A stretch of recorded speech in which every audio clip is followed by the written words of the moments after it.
morning, good afternoon, good evening, ladies and gentlemen. This is Fit Talk Pulling Bits and Pins with your host, Benny G.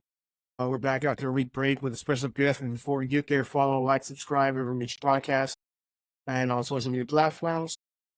Not TikTok, because that's an unbeatable for sure, but everywhere else, I'm pretty snazzy on it. Hit the like, follow, or subscribe. DM me. TikTok's the person's looking great. I appreciate it. If not, listen to it anyways. Good couch. Today we got a special guest by the name of Abraham Thompson. I would say I'm going to call him, if that's okay. Yeah? All right. Hey, I want you to know that the beard is a good look for you. Too bad you didn't have a no-shade chair while you were in.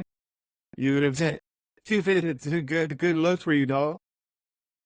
But anyways, go ahead and share a little bit about yourself and then where you've been at, what you're doing now, what duty stations you got under your belt, things like that. Okay, well, thanks Israel for having me on here, or Gunny G. Appreciate you reaching out to me and inviting me to be on the podcast. So as far as who I am, Abraham Thompson, served in the Marine Corps. In totality, it'll be 24 years. Worked through all facets of the Marine Corps, but I primarily came in as a ground communication individual.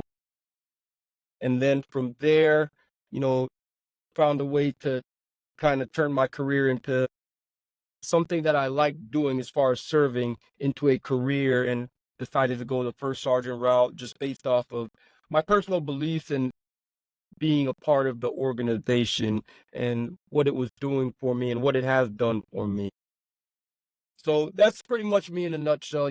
I had a great life in the Marine Corps.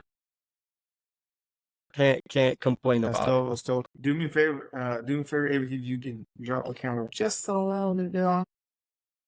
There it is right there. That's perfect. Okay. That's perfect. All right. So can you tell the listeners, don't worry, I had that on the deal. Can you tell the listeners where we met at and what duty station we're at, what unit?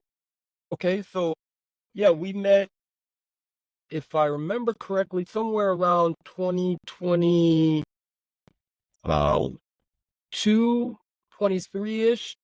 It had to be 20 or 20, actually, in Hawaii, serving with 21. Marine Corps Base Hawaii. You came in after kind of some turnover in the IPAC, if I remember correctly, and man, you and I had another gunny come in right around the same time, but I think we kind of just clicked. I know there was times I would reach out to you it was kind of hard getting things done through that particular section. And I know there was times when I would reach out to you directly, maybe not necessarily the way to do things, but I felt like if I needed support from you in things that didn't detract from the function of the base too much, you would always help me out. And I did not do that to kind of undermine anybody, but the balance of being a Marine and functioning in your MOS and doing things that the institution required was always the hard part. Any unit that you go a part of, there were organizational responsibilities and then there were occupational responsibilities, and that's where a lot of people kind of struggled with accepting, or the senior leadership didn't do a good job of explaining the importance of the why. But yeah, we met in Hawaii, and that was a interesting time, but I appreciated that experience because I got to see the installation side of the house. As I stated earlier, I kind of tailored my career to be multifaceted. So the installation side was never a portion that I looked at. However, it allowed me to see the business side of the Marine Corps. And another place that I also saw that was on recruiting duty, seeing the business side of the Marine Corps. But it's always good to see those peeks behind the curtain. So I think that answers your question if I didn't go off too much on a tangent. No, that's good. That's good. Some Marines have an issue with organizational and occupational. They're kind of separate, and it's kind of co-aligned to make mission and to meet the operational goals of the commander's intent. So, but either way, that's a good point. That's a good point because I know IPACians, right? The Marines officers of the IPAC, they they do this sometimes, right?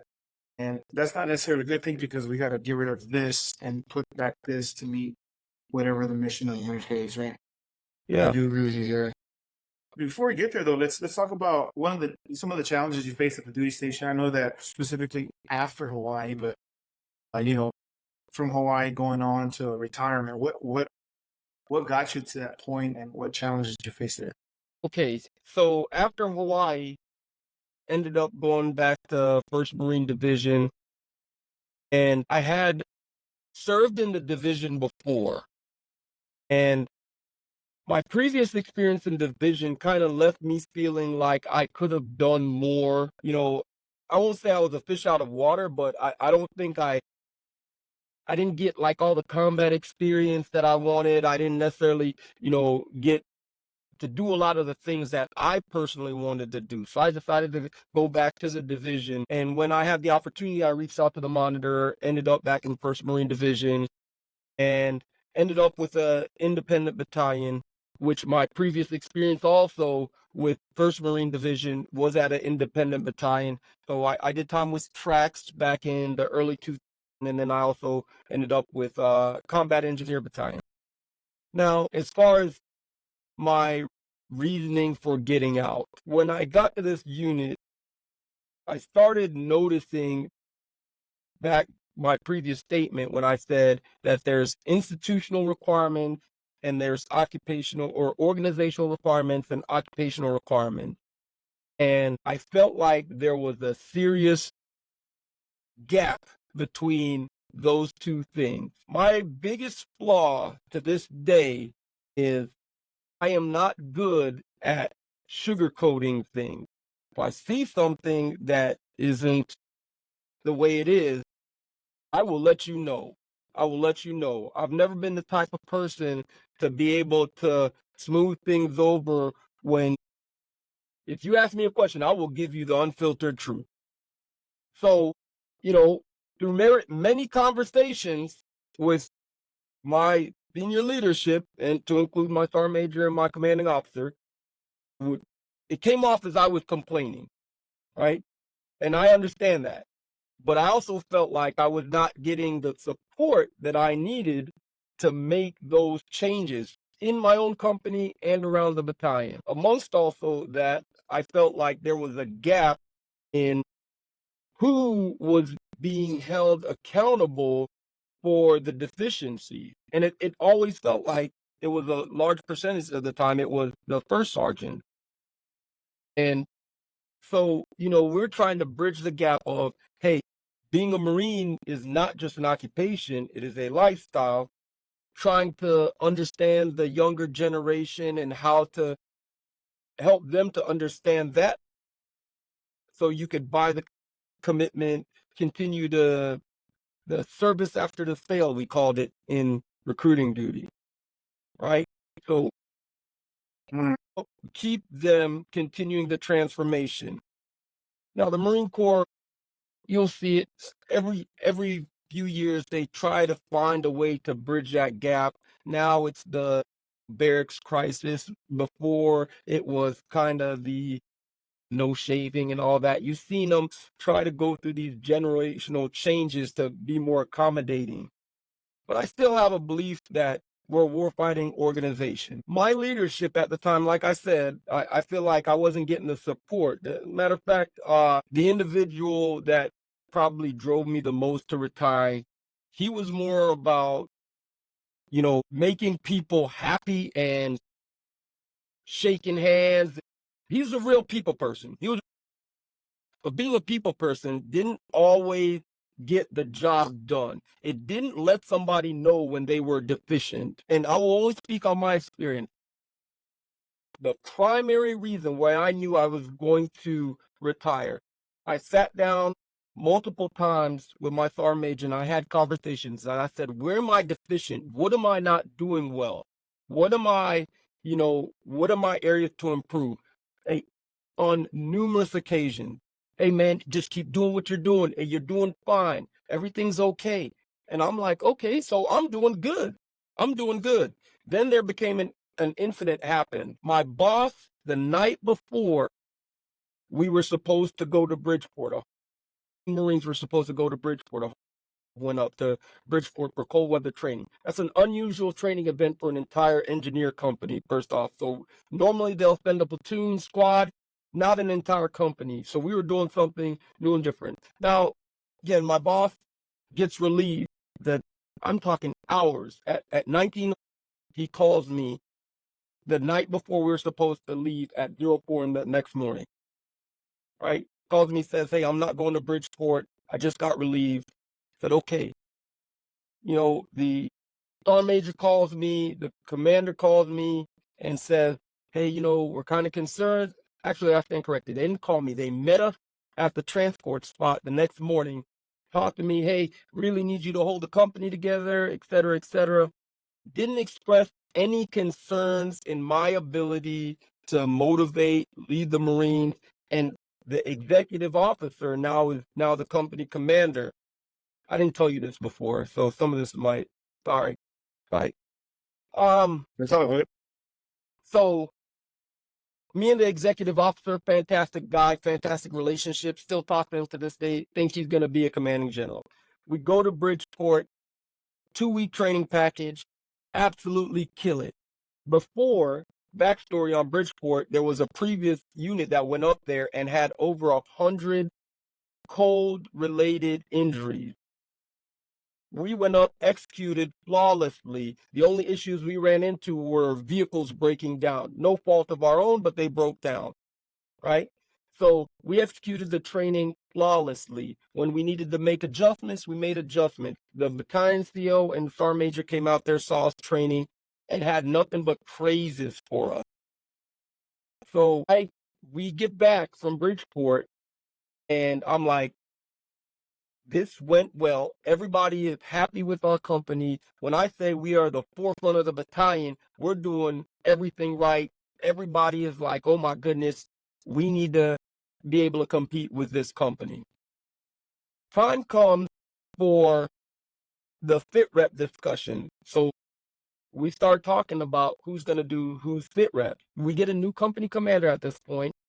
My sergeant major, my new company commander, my XO, and the battalion XO all sit in the room and we're discussing who's going to do who's fit reps because obviously the company commander had gotten relieved. Go around the table, everybody talks, yada, yada, yada. Everybody's figured out. And then it comes to me. And, there's a discussion and they said, well, who's going to do your fit rep? And the XO says, the battalion XO says, I'll do his fit rep because we want to make sure he gets a fair evaluation. Then follows that up with words of, quote, I have a robust profile. I will make sure you are competitive for promotion. That's what she says to me. So I have no concern of not having a good report. There's no indication of any issue. And again, during this time, I'm also talking to the sergeant major asking, hey, what do I need to do to improve? What do I need to do to improve? Are there times I'm stressed and worried about things? Yeah, but that comes with the job, right? But I'm also frustrated with some of the lack of discipline I see around the battalion and the people that are getting held accountable that, we continue to get held accountable, but we're the only ones that are getting held accountable, if you know what I mean. So, Yeah. and I'm not trying to make this sound like there was no, I have a role in this as well. I accept and I own that I have my own deficiencies that probably needed to be addressed. Well, not probably, they definitely needed to be addressed, right? But I say all that to say the fit rep goes in the system. And now, mind you, I make it my job to be informed. I think it's fair to say, that if somebody tells me something, I'm going to research it and I'm going to make sure that I'm informed when I speak on something. So I didn't put 2 and 2 together, but the fit rep hits the system. I didn't look at it because I'm not necessarily one of those people that chases fit reps or what have you, but My sergeant major comes to me after maybe a couple days and says, just out of the blue, hey, me and the boss been talking, and we think you should write a letter to the board. Board's coming up in November. This is like July, August time frame, July, August, September time frame. Then from there, I'm like, oh, why would I write a letter? I literally said to him, why would I write a letter to the board? Well, that would be to address a discrepancy. I have 0 discrepancies in my record. I have no negative paperwork. I have no cause for concern. So I'm being led to believe that, you know, I have an outstanding fit rep. So then my fit rep hits, and it's an 80. So when you talk about cumulative and relative value, I looked at the XO's profile. She's written 4 fit reps. She told me she had a robust profile, and she made me an 84 in a combat arms MOS. And this is the conversation I had with the sergeant major after the fit rep is, I'm like, in a combat arms MOS, an 84 is a death sentence for a first sergeant. I am not competitive for promotion. And then he says to me, through much discussion where I was like, explain to me where I failed. Explain to me where I failed. And he's like, oh, it's not just the number. And I said, bullcrap, you know as well as I do, people look at that number. That is the first thing that they're going to be attracted to. It's not the comment. Okay, they are going to look at my profile and go, why did he get an 84 in a combat arms MOS in an independent battalion? And then he says to me, and this is when I knew I was done, you don't have the ability to man, it hit me so hard. He said, you don't have the ability to influence people. And I was just like, when did this come about? When did that come about? Right? Like, you explained to me, and I broke it down, like, with receipts. I was like, explain to me when I don't have when was this determination made that I don't have the ability to influence people? And I was just like, you know what? In my mind, subconsciously, like, I just said, like, at that moment, like, yep, that is when I know I'm no longer of value to the institution. If my senior leadership, the person that's supposed to be mentoring me and guiding me, told me that I don't have the ability to influence people, I can only imagine what the other Marines think. And then so that hit me. I didn't necessarily drop my paperwork at that time, but then I started questioning. I found myself driving to work and questioning, like, what am I going to do today? And is it going to have any value? Is it going to have any impact? Are the Marines going to see me as somebody that they want to be like? And as I started having more and more of those days, I got a 30-minute drive to work.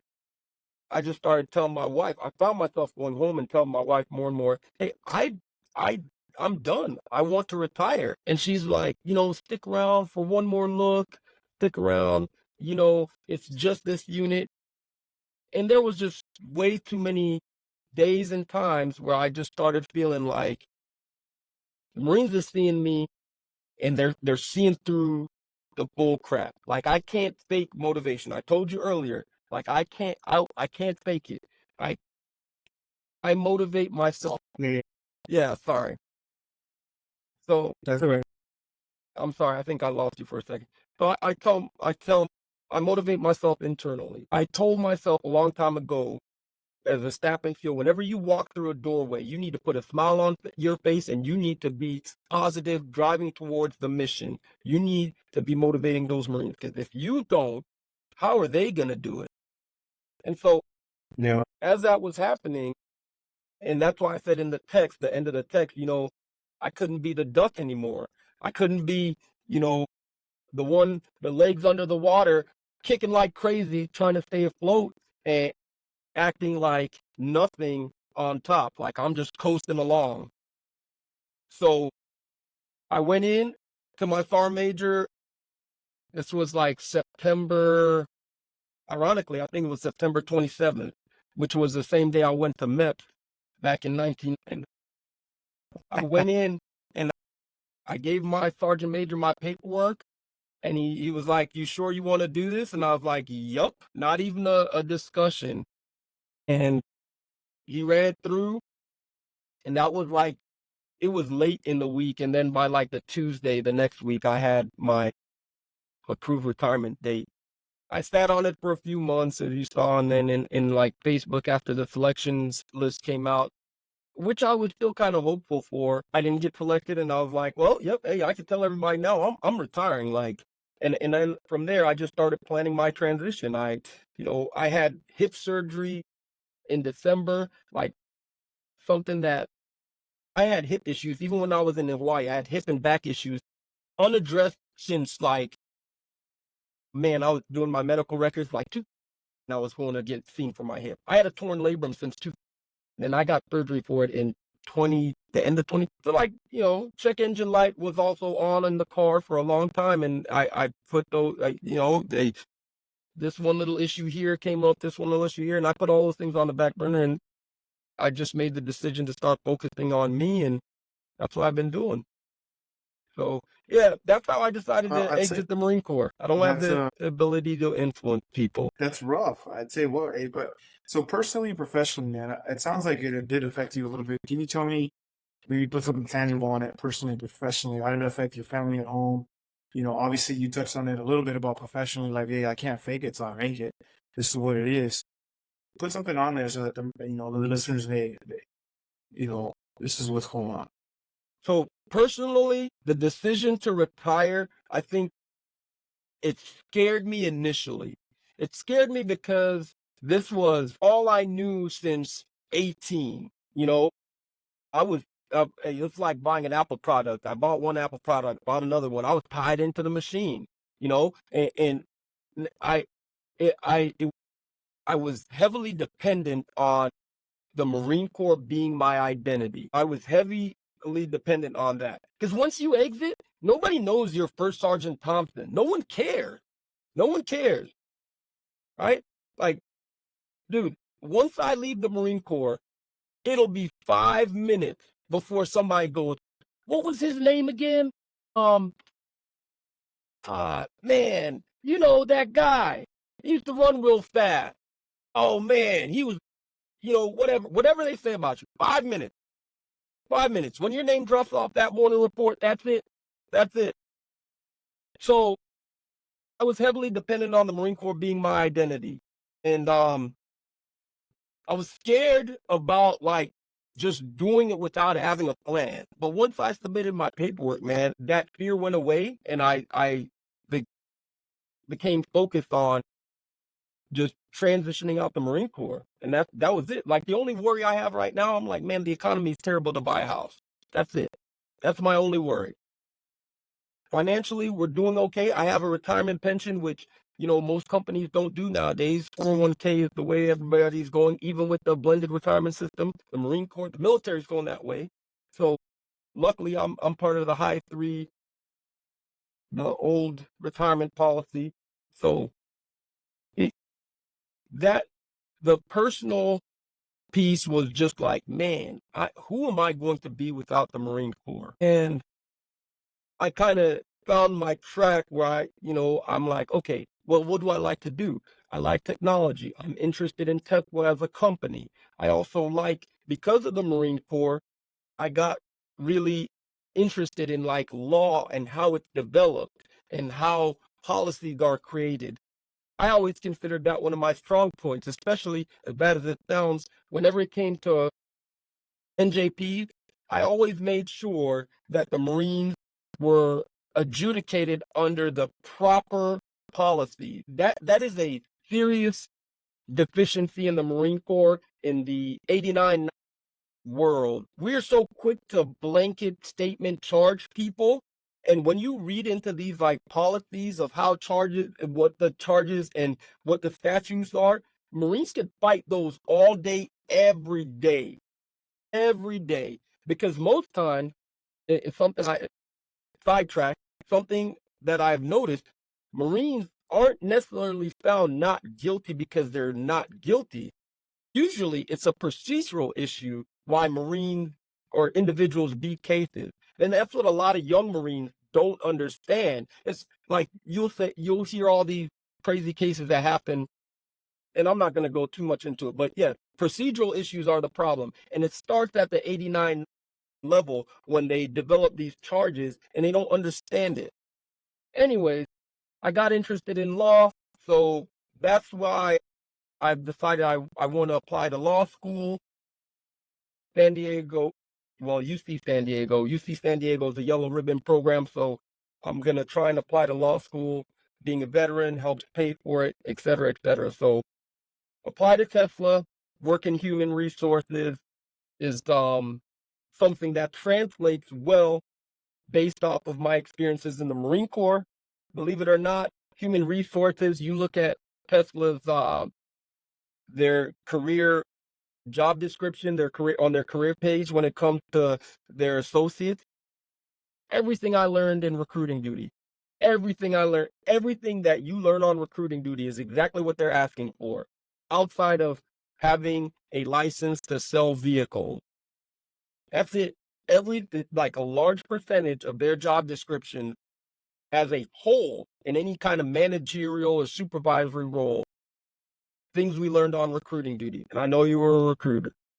So yeah, it's crazy. So that's what kind of has been my driving force, rediscovering myself, spending time with my family, taking my kids to school, going to their soccer games or football games. Those are the things that once I submitted my paperwork, kind of the fear left. Still have some rediscovering of me to do. Like, I gave up a lot of hobbies that can't really play sports anymore because, check engine light still on. But yeah, that was the personal side. As far as me as an individual, as far as my family goes, I was definitely a lot less high strung. I'm very demanding in uniform and out of uniform. So not having to have that demanding attitude, like a large percentage of my day, I react differently and I wind down a lot easier from things. And now, I say a lot to my family, or even not to my family necessarily, but to people in general when they get high strung about stuff. I'm like, hey, nobody's shooting at us. Calm down. Nobody's shooting at us. So That's funny, man. I'll tell you what. Yeah, you from the very get go, right, from recruit training all the way till you get out after 4, 8, 10, 12, whatever it is, we breed anxiety. The Marine Corps does, and there's no. It's like you can't. It just stays that way, and we stay so high strung, high tempo, like, and so everything that we do is that way, and so because of it, it causes stress, anxiety, depression, short fused attitudes, right? Hey, for me too as well. I had a discussion with my wife this morning, and it was just like, you know what, you hit the nail on the coffin. Like, I strong for a reason, and the Marine Corps has its play. I'm not saying it's 100% it, but it has its play on how I live and how you were living. I want to touch on it before, I don't know, take too much of your time. I know you're a family man, and I appreciate that because family's, for God, family is important to me. And I'm sure family is important to you. You got to navigate difficulties, you got to navigate stress, anxiety while you're in, and even in a transition. And can you, one last, just save for an hour for everybody, tell them, you spoke about they don't quit the job, they quit the managers, right? And talk about, where the specific strategies, support systems, or lessons that you learned on your way out, as a one last safe round for those, those listeners. Hey, this is what you should be successful. Okay. So the people quit their managers, they don't quit the organizations. That's something I've been learning, going through my HR programming. And that's 100%. First of all, the Marine Corps only tries to retain about 20% of first termers, right? And we're okay with the 80% going out because most of them are short term, can't see the big picture future. Most of them, not all of them. And a lot of them are frustrated with their junior levels of leadership. We are not invested enough in educating the current junior levels of leadership. When I say that, I mean the corporals and sergeants. I think that we are trying to use the old school traditional educating individuals, but we're not really. The Marine Corps is moving at such a fast pace, trying to be combat ready. We're forgetting to educate them in how to be Marine, the lower level leadership.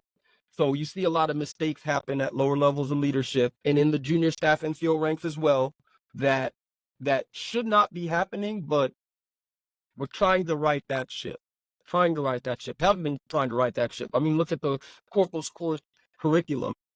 It's over 15 years old, if I remember right. Like it's old. They just put in Wow. like I want to say a couple of years ago, they just put in maybe it was last year, they just put in the JPEG addendum to the curriculum.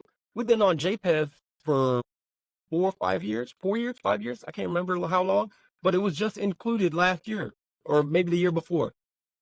So those are things I think the Marine Corps is lacking on. And for the listeners, if I could say any piece of advice as far as what's going to help you be successful in your career, I don't know if there's one answer, but I will tell you, educate yourself. Educate yourself on the institution that you belong to, leading, mentoring people, and be patient with where you're at. I have the luxury of saying that because I was able to submit for retirement, but be patient with where you're at because our leaders, we're all flawed. I shouldn't say us as leaders, we're all flawed. There's not enough time in the day to do everything that the Marine Corps requires us to do. And not a lot of people are good at planning, strategizing, and executing. There are people that plan and execute, right? But they forget to strategize that plan to make it all encompassing. And you can't be all encompassing. You have to be able to adjust. I think we tend to hear what we need to do, go do it. The reason that that's important is because when it comes to educating yourself, there's not a lot of time in the Marine Corps dedicated to that. And yeah, that was always my big thing. I never wanted to go out and say something wrong. I didn't want to sound uneducated. I didn't want to sound like I was just shooting from the hip because the Marines see through that, right? So if you can spend time educating yourself and believe in the institution, believe in the organization, there is a purpose for the Marine Corps. There is a purpose for the Marine Corps. You just got to kind of wait out the old guard for it to be relevant and exposed to us again. Yeah. For those listeners, I'm sure you'll come up with your own conclusions on those. But yeah, there are some old heads that, man, Yeah. the saying goes, teaching up the old long tricks, Sometimes that's not the case. But I will say that to your point, education is important, right? In terms of what you do, how you do it, when you do it, right? It's especially in that community itself. You don't want to be that one that just kind of shoots from the hip. Yep. Because Marines want honesty and transparency. I think anybody in general wants honesty, transparency, and for you taking the time to be honest about the catalyst that drove you to the Connects J.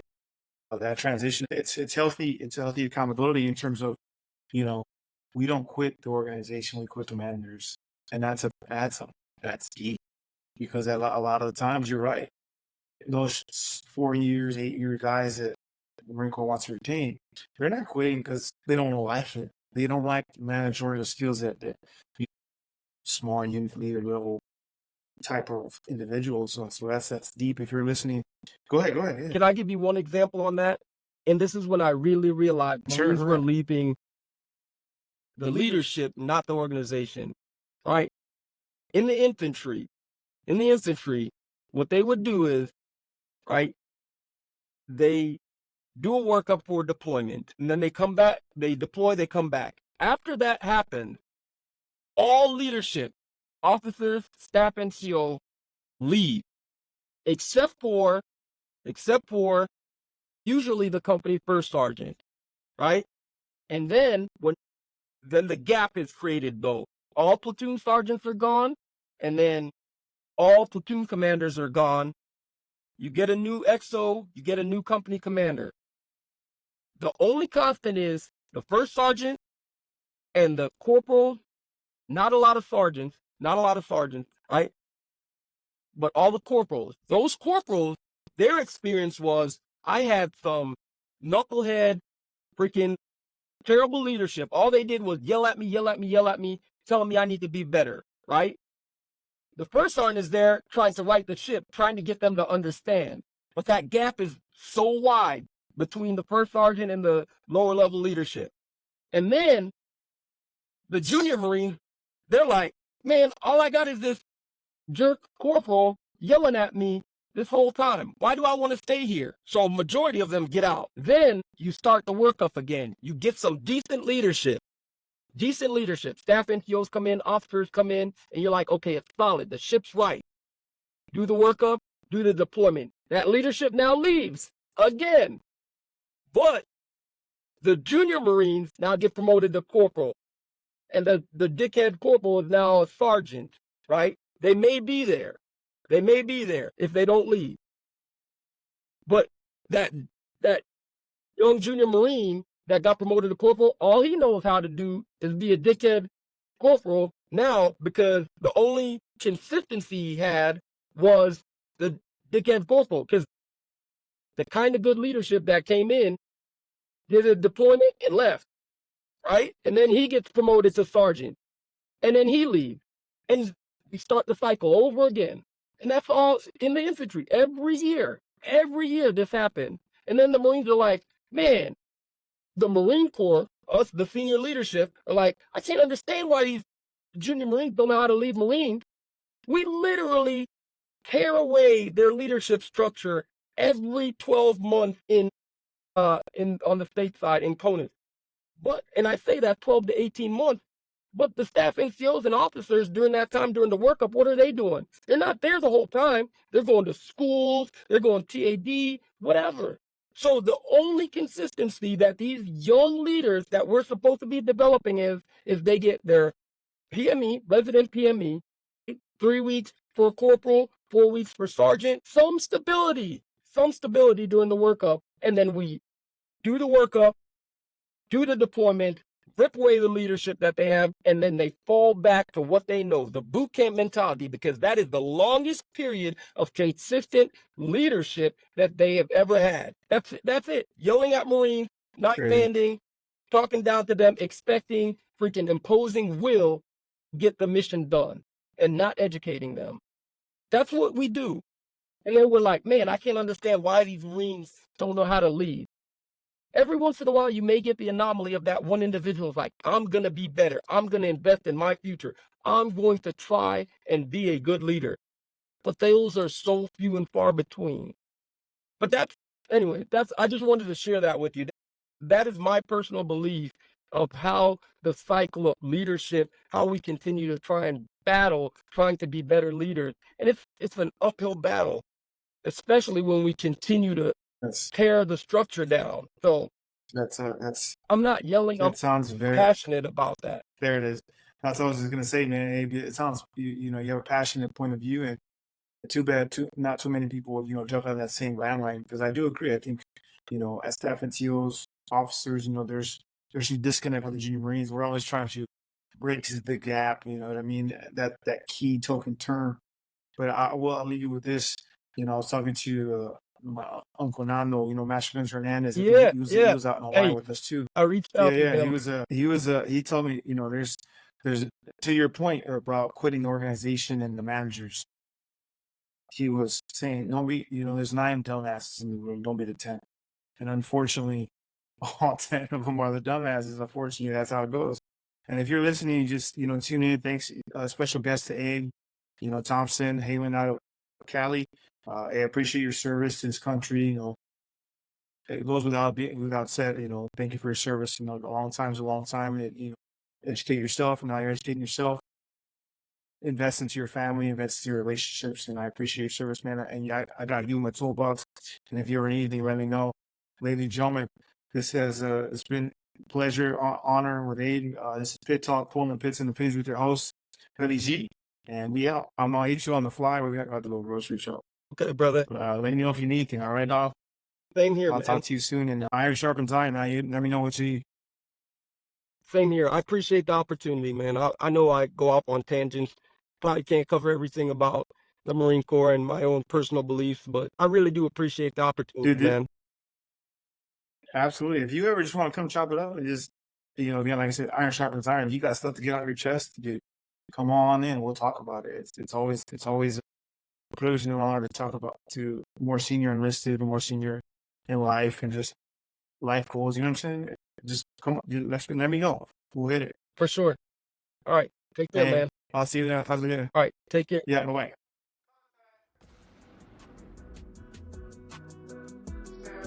Stand by, contact. Cease fire. Stand by, contact. Cease fire. Pit Talk is a podcast featuring active service members who discuss their thoughts and opinions on various issues surrounding military life, current events, and history. The statements heard here are the opinions of its members and guests. These do not necessarily reflect the views of the Department of Defense and are not endorsed or sponsored in any way. Listener, viewer discretion advised.